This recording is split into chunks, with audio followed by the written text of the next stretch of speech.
In today's video, I'm going to show you how you can very easily create your own set of labels inside of ThinkOrSwim. Now, the way I've laid out this tutorial is really two different parts. We'll start off with the easy set of labels first, which I've called the static labels, and then we'll move on to the dynamic labels. The whole idea here is to learn by actually doing, so I have 6 different examples which really increase in terms of difficulty as we progress through this tutorial, but I think if you follow along, you should have a good grasp of labels, at least a good working knowledge to then create your own set of labels for whatever you're looking at. Now for our static labels, we're going to create 3 sets there, 3 different examples, and this should honestly take us less than 5 minutes. Now when I say static, static really implies that we're plotting just indicator values. We're not performing any calculations ourselves inside of the code. All we're doing is trying to output a value that we already have just as a label instead of as an indicator. Now there's 3 different examples that I'll go through here. They're all just 3 different indicators that are inside of ThinkOrSwim. One is going to be how do you plot the exponential moving average as a static value in a label. Next, we'll move on to volume. And then finally, we'll move on to the Chaikin Money flow. Whole idea here is again, just how do you reference different indicators and then how do you plot those indicators' values. This should again take us right around 5 minutes or so, maybe even less. It's very straightforward. Now the second piece of this is where I think things get a bit more interesting, which are the dynamic labels. Now inside of the dynamic labels, we're looking to plot the results of actual variables, Boolean variables, or calculations that we've created inside of the code, and we're now looking to output those values. So the first step here is to actually perform those calculations and then plug that into the label. Now here I have 3 different examples, and they really scale in terms of easiest to hardest. The easiest one is stacked moving averages. We've done this plenty of times before, but hopefully this gives you a very just concrete example of how to do that. We'll use the 8, the 21, and the 34 and try and determine are they stacked or not stacked. This is very similar to what we use in our squeeze tools. We've made a moving average crossover video. Should be very straightforward and even familiar for those of you that have been watching these tutorials. Now, the second one I think is one that gets a little bit more interesting, which is a count of how many times a particular thing has happened. Now, in our case, the X variable that I'm going to use is the simple breakout tool. Everyone should have access to it. It's a free indicator we've built, and we're going to count how many times has, say, a bullish simple breakout tool signaled ourselves to us on a particular time frame chart, and that's going to be the value we plot inside of the labels. Now, the third one, which is not necessarily tricky, but I think it's more useful, is how do you change the label output based off of the user input? Good examples of these, if you were looking to try and have moving averages that were user customizable, so you as the user could input instead of the 8, maybe you're looking at the 10. Well, that's then going to feed in not only to the calculations, but also feed into the actual output where the label says, hey, the 10 EMA is this certain value. That's example 1 of how you would use this particular concept. Another example might be something like earnings, where maybe you're looking at 7 days to earnings instead of 8 days to earnings. Whatever difference it is, you'd like to then show that to the user in your indicator that, hey, this is now measuring 7 days to earnings instead of 8, and that's where the whole label output comes into play. All right, let's get started with writing some labels first. The easy ones that we're going to start with are the static labels, and then we'll move on to the dynamic ones. Let's hop into ThinkOrSwim and open our ThinkScript editor. Now let's get started with writing some code. I'll first create our study, so click the studies icon. Inside of the studies icon, we'll click create. And before we write some code, let's review the add label function. Now to do so, if you don't already see this right-hand pane, click reference in the top right-hand corner, open up the functions tab, and then inside of the functions tab, find where it says look and feel, open that up, and inside of look and feel, you'll find the add label function. Now the add label function takes 3 different parameters. The first parameter is the Boolean variable that determines do you want this label to show, yes or no, and when would you like this variable to show. So if you wrote yes, this would always plot. If you wrote no, this would never plot. And if you wrote some other Boolean variable as your in between, which is, hey, only show this label whenever X, Y, and Z conditions are true, then that label would only plot whenever those conditions are true. So that's where that variable comes into play. The second parameter is the text you'd like to plot. This can be either regular text like exponential moving average spelled out. This could also be a variable such as the actual EMA values. This could also be a dynamic condition, which is, hey, the 8 EMA value is equal to this and the 16 is equal to this. So you can do a lot there. And then the third parameter is very similar to the text one as well, where it can be both static and dynamic, but this is now around the color. And this is the background color of the label. Now you'll see some examples of this as we go through the 6 different ones that we have today, and hopefully that should help make more sense of how these 3 different parameters come into play. So I'll go ahead and collapse that. And now inside of this, let's write TI labels tutorial as the name of our study. And I can start by first defining our first moving average, which is the label we'll create. So we'll say def EMA 8 is equal to exponential average close 8. This is just a standard way of defining an EMA. And now you'll see the one error that comes in, which is at least one plot should be defined. An add label is considered to be a plot variable, so that won't meet this error condition. So here we can say add label. The first parameter, which is the Boolean variable, we can write yes, since we'd like this label to always plot right now. We can then take this EMA 8 value and plug it in as our second parameter, which is what we'd like to see outputted. And then the final parameter is the color, which we can just say color.yellow as an example. Now if I click OK and we click apply, you'll see the price in the left-hand corner of what the EMA 8 value is. Let's actually go ahead and add an 8 EMA to our charts here. So I'll say 8 EMA, apply, and there you'll see the EMA value is 152.56. The label is showing you 152.5586, a bit more granular, rounded up to 152.56. So there you have it. That's the first label that you've created, which outputs the 8-period exponential moving average. Now the second one that we said we'd like to see is volume. So you can imagine how you could go about doing this. You would just change the EMA right here to instead be volume. Now, instead of defining it as a separate function, you could simply just type out volume here, click apply, and the first time you do that, it will automatically default go into the volume channel right here. If you move it right back up into the price, click OK. There we can now see the volume inside of Apple as well. 140,893,240 shares. If I come into the trade tab here, let's see if that number's lining up. 140,893,240. That's exactly what we see on our chart. So that's lining up as well. So now you've learned how you can plot an EMA value along with a volume value. Now let's move on to the third example, which is referencing the Chaikin money flow instead of our volume. So before we reference that, if we type in Chaikin money flow, let's go ahead and add this to our charts here. And if we double click it, you'll see that there's 2 different plots inside of this. Now the plot value is really what most of the times I think you'll find that you care about. So in this case, the CMF, the Chaikin money flow, is the actual value that we care about that we'd like to see inside of our variable, not the overall indicator, which has 2 different plots. So we'll specify that, hey, the CMF is what we care about inside of the Chaikin money flow indicator. Now to do that, if we open back the code inside of our labels tutorial, I can remove volume right here. Let's type out Chaikin money flow. Now, since we're referencing another built-in study, we need to add in our 2 parentheses here, which tells ThinkOrSwim that this is another study that we're referencing. And then, specifically, the plot inside that we'd like to reference, which we can call out by putting a period, and then writing CMF, since that's the plot we care about. Now, as soon as we do that, and I click Apply, the label changes. The label is now 0.0075. And if we also add in our Chaikin money flow right here, you'll see that's exactly what the output is as well of the money flow line, the blue line, 0.00747, and this has been rounded to 0.0075. So those are the 3 static examples that we're going to talk about in today's video. What you should have gathered from this before we move on to the dynamic, the add label function takes 3 different parameters, 1, 2, 3. First parameter is when would you like this variable plotted? Second parameter is what would you like plotted? And the third variable is what color would you like the background to be? Now you can also define functions inside of this middle parameter, or you can define them outside as either a def or a plot variable and then plug that in into this middle parameter. So those are the static labels. Now let's move on to a bit more of the challenging, the more interesting type of labels, which are the dynamic ones.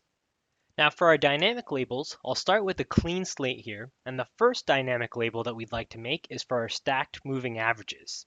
So to do so, we first need to define the EMAs that we care to measure if they're stacked or not, then create a Boolean variable which actually tells us, yes, these are stacked bullishly, or B, they're stacked bearishly, and then we can plug that into the actual label function. You'll see what I mean in just a second. So let's start with first defining, again, the 8-period exponential moving average. You should be used to this by now, at least from the first part. So we can say def EMA 8 exponential average using the close price and a length of 8. Now we can copy paste this 2 more times. And in this case, we're just using the example of 8, 21, and 34 for stacked. But if you'd like to add more or less, you can change that or even change the lengths. So now we have our 3 EMAs created. Now we need our next set of variables, which tell us if they're stacked bullishly or if they're stacked bearishly. So let's start with the bullish one first. We'll say def bullish stacked. We can say EMA 8 is greater than EMA 21, and EMA 21 is greater than EMA 34. So if this condition is true, then this code right here will return a 1, which indicates that we're stacked bullishly, and if it's not true, then it'll return a 0. Now similarly, if we copy paste this one more time, but this time for our bearish side, we change bullish stacked to a bearish stacked, we can change EMA 8 and all these signs to be less than, and that now gives us our bearish stacked. Now we need to define our plot variable, which is going to be our add label. So let's go ahead and do that. We can say add label. Now the first part of this condition, again, the parameter is when do we want this label to show. We'll continue sticking with yes, since we'd always like to see if this is true or not. Now the second piece of this is going to be a bit different from what we've done before. If we're stacked bullishly, we want the text bullish to appear on our label. And conversely, if we're stacked bearishly, we want the bearish label. So to do that, we can use an if-then statement. So we can say if bullish stacked, then we'd like to write the text bullish. Else, if bearish stacked, then we'd like to write the text bearish. Else, we can just say NA. So that's our second parameter.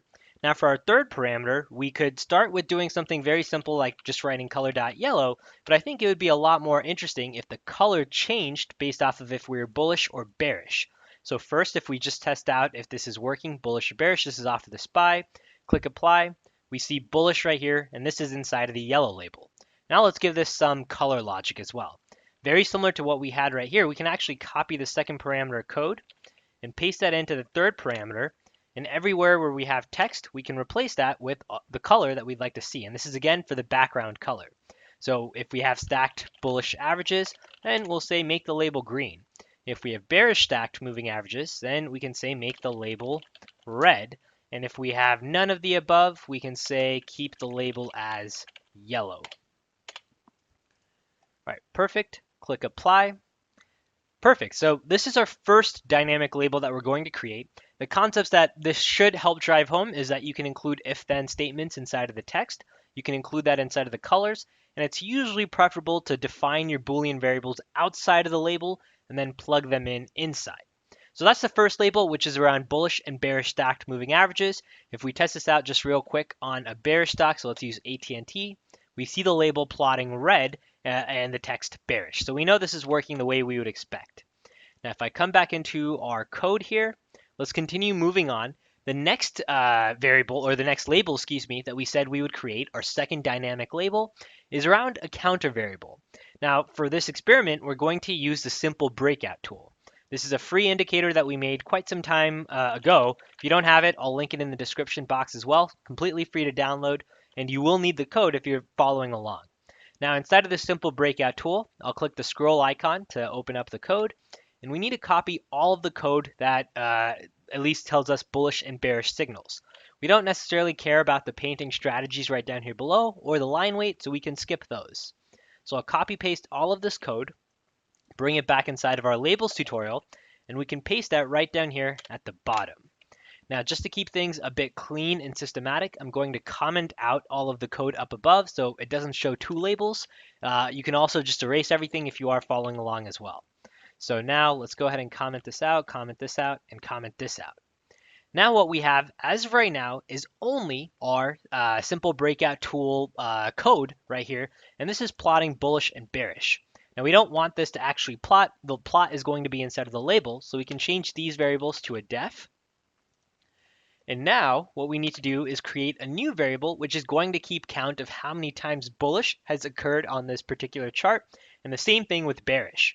Now, what we're going to do here is use a total sum function, which goes back the entire length of the chart that we can see, or that ThinkOrSwim can currently see. So as of right now, just as an example, if I click OK, we should see an error. That's OK.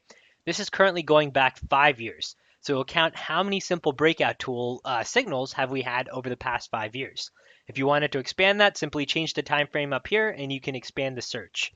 So now let's use the total sum function to try and create a sum of all bullish, a sum of all bearish, and then plot each one respectively.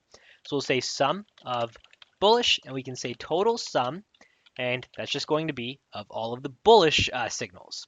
Now if we repeat something similar, we can say sum of bearish. We can change this to total sum bearish.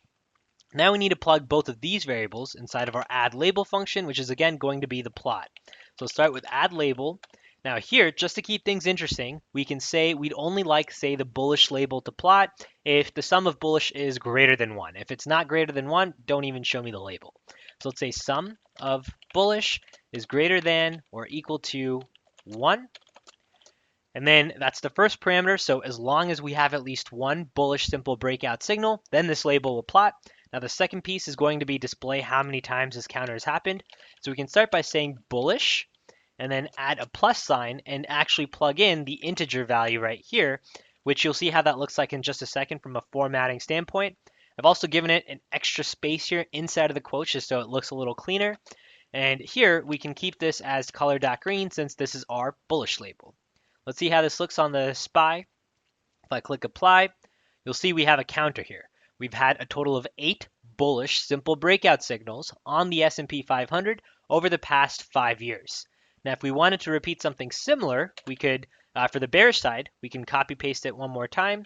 This time we'll say if our sum of bearish is greater than or equal to 1, then plot how many bearish signals we've had by plotting the sum of bearish. And this time that label we'd like to see is color.red. Now click apply. And now we should see 2 different labels here. We've had 8 total bullish signals and 6 total bearish signals. Now let's say you wanted to combine this all into one label. So these two have split this up into 2. If we wanted to combine this into one label, we could say something like add label. This time let's just use yes to keep things simple. And we can say bullish is equal to plus sum of bullish. And then we can add another plus sign. And this time open up a quote to write now the bearish differentiator. We can add in a divider, which this is the physical text or the physical line that divides it.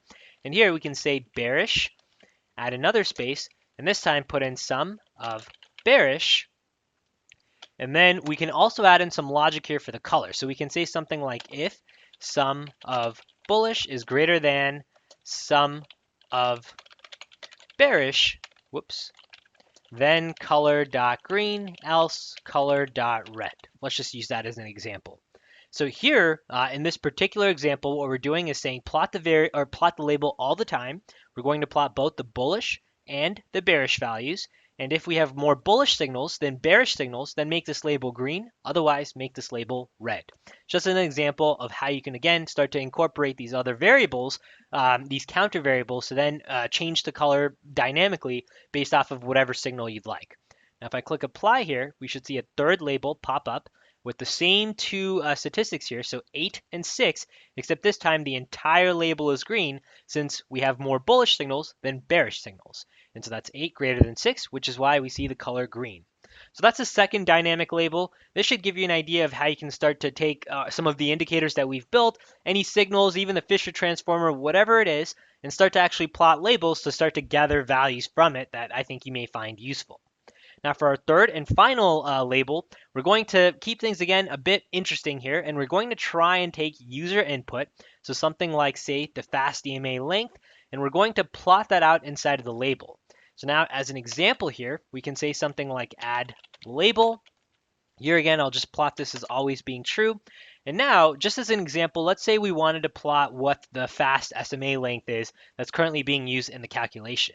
To do so, we can copy the input variable. This is the user input, and we can directly paste that inside of the second parameter of the add label function. And if we just were to close this out right now, just as an example, this would now plot 10 inside of the label, which is the fast moving average, and that's currently plotting as yellow. Now the way this is connected to user input is, let's say you come in here and you change this to 11, just as an example. We click OK, we click apply. This number right here changes to 11 as well, and you can see how these other signals changed based off of the length of the fast moving average. So that's how I think you can start to use labels as well. They're very effective for things like backtesting. We've proven that with the slingshot squeeze backtester along with the squeeze signals backtester. Here's an example of how far you can take labels. So if I click apply here, we click apply, you'll see that our labels here actually start to give us some sort of statistics, some data that we can start to use, where plugging in the user input, in our case, we had what is the exit condition. Just take a look at what happens to these statistics right here. 501.97%. If I change this from no squeeze to losing momentum, click OK, click apply, you'll notice that this changes the statistics and the results pretty easily, pretty quickly, just by you changing something inside of the user input. So that's the overall premise of why I think this is a useful concept, connecting the user input to finally change what is outputted, both in terms of the labels along with any calculations. You saw how the fast SMA length here, changing it, changed what the simple breakout tools were, and it also changed the actual user input. So here now, just to bring this all home together, we can say fast SMA length. Actually, we don't even need the length, so just keep it clean. And now we just have the text actually telling us what does this 11 represent. So if I click apply, boom. There we have fast SMA length is currently equal to 11, which is what we set inside of the user parameter. You change this to something like, say, 20, just as an example. This label should also change to 20. You'll notice we have more bullish than bearish signals. And this gives you a good starting point to actually start to experiment. Now, if I add in the simple breakout tool here, let's actually verify that this is true, and we'll use 20 just for experiment's sake here. So 20 is the fast SMA length. We click apply, click OK. And what we should see is a total of 11 bullish signals and 5 bearish signals. Let's go all the way back, and let's just count the bullish signals to see if this is true. We have 1, 2, 3, 4, 5, 6. Keep coming forward. 7, 8 right here. Keep coming forward. 9, 10 with these two bullish arrows, and we should be looking for just one more bullish arrow, which we see right here. So that's the 11 arrows that we've counted. Now you could repeat the same process for the bearish side as well if you wanted, but I think the point is clear here. It gives you a counter of how many times the signal has occurred, gives you an easy way to try and go back, try and pull out statistics from it. You can then also start to do things like track, hey, if we had a bullish signal, what has been the move 5 candles after? Has that been bullish? Has it been bearish? Have we had a gain of, let's say, greater than 2%? Has that been a drawdown? Whatever it has been, you can start to create variables that then keep track of these statistics and output those statistics inside of the labels. That's where the labels, I think, shine the most. It's starting to use them to really gather statistics, improve the speed of really testing your trading strategy or whatever information you may be looking at, and keeping your charts much cleaner. All right, I hope this tutorial around how to create a label was useful. We went through 6 different examples. Some were a bit shorter, some were a bit lengthier in terms of the explanations, but hopefully all around here you have a good starting point to take the add label function, use the 3 different parameters, and start to test in your own indicators or whether it's our own signals, and really get a good feel for ThinkScripting and the label function. All right, take care everyone, good luck trading, and we'll see you in the next update.